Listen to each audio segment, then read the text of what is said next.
So saya punya background, saya staff nurse.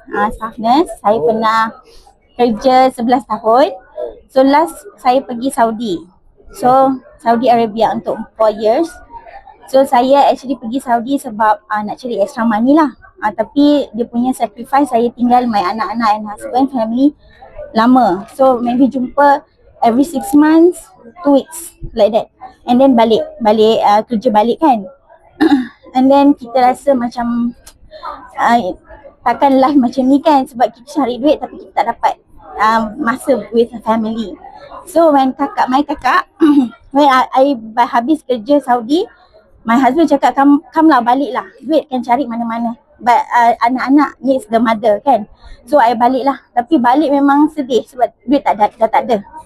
So kita decide nak pergi balik. After 1 year duduk Malaysia, kerja sekejap dekat Saudi, tapi pay pun tak okay lah, pay kalau kat Malaysia, tapi kita dah pernah rasa big pay dekat Saudi. So kita balik tak cukup, so decide nak pergi sana balik. Masa tu tiba-tiba my kakak kan, dia cakap you try buat ni. So dia terus tunjuk dia punya income lah. Masa tu besar lah for me, sangat besar lah. So kita terus masuk.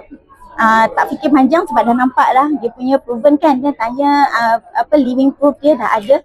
So I terus buat saja.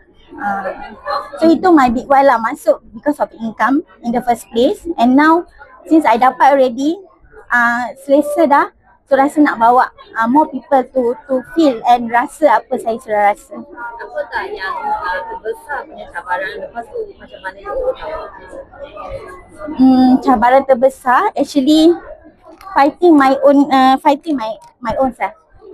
So I rasa macam buat BE ni actually very easy. Yang susahnya if you tak buat. Actually kalau you buat is very easy. So actually yang susah bagi saya, if morning I wake up I feel lazy. So itulah actually my problem nak overcome. Still dalam proses. Belum 100% masih rajin sangat lah, tapi kita nak slowly nak. Itu my big cabaran lah. Actually easy buat BE kalau you konsisten macam kita kan. I ada kids, I more to online lah. So actually you duduk rumah sebab I dah rasa few months, almost 2 tahun dah buat BE kan. I rasa buat content duduk rumah, baring-baring, boleh closing, dapat duit, very easy.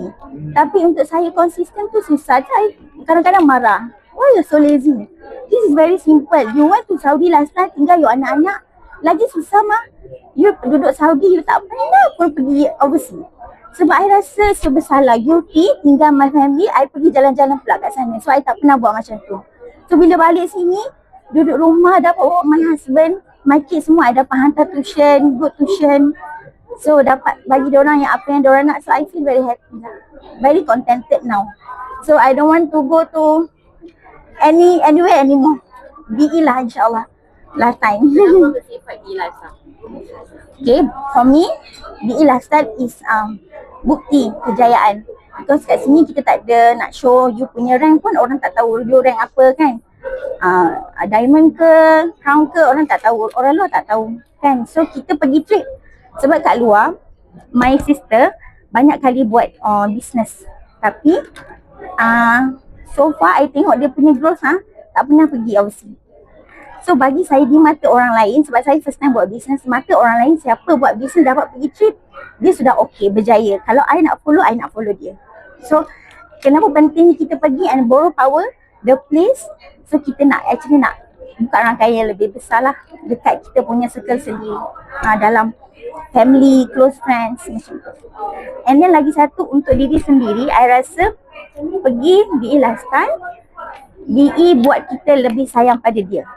So kita rasa very appreciated, feel very loved by founder and BE kan. Sebab everything kalau kita bagi anak kita pun, pergi travel kita tak dapat bagi complete lengkap macam ni. Mesti hotel mahal, makan murah. Makan murah, makan mahal, hotel murah. Mesti akan ada tak balance. Tapi kat BE semua perfect. So saya rasa ini adalah satu rasa sangat dihargai lah. So rasa BE buat macam tu supaya kita sayang dia. Kita punya bond dengan dia sangat kuat. So kita takkan mudah goyang. Itulah for me lah. Untuk orang dekat luar, apa-apa pesanan untuk mereka? Okay, actually I rasa ramai CCTV dah tengok kita semua. Cuma belum lagi sahaja. So kalau you tengok video ni, just give yourself a chance to try. Cuba masuk sebab kita bayar RM60 saja. You tak rugi apa-apa pun. Masuk, ikut bulat-bulat you punya upline, buat, try 3 bulan. Mesti berjaya. Bila you berjaya, you takkan go back. So mesti cubalah. Okay, thank you.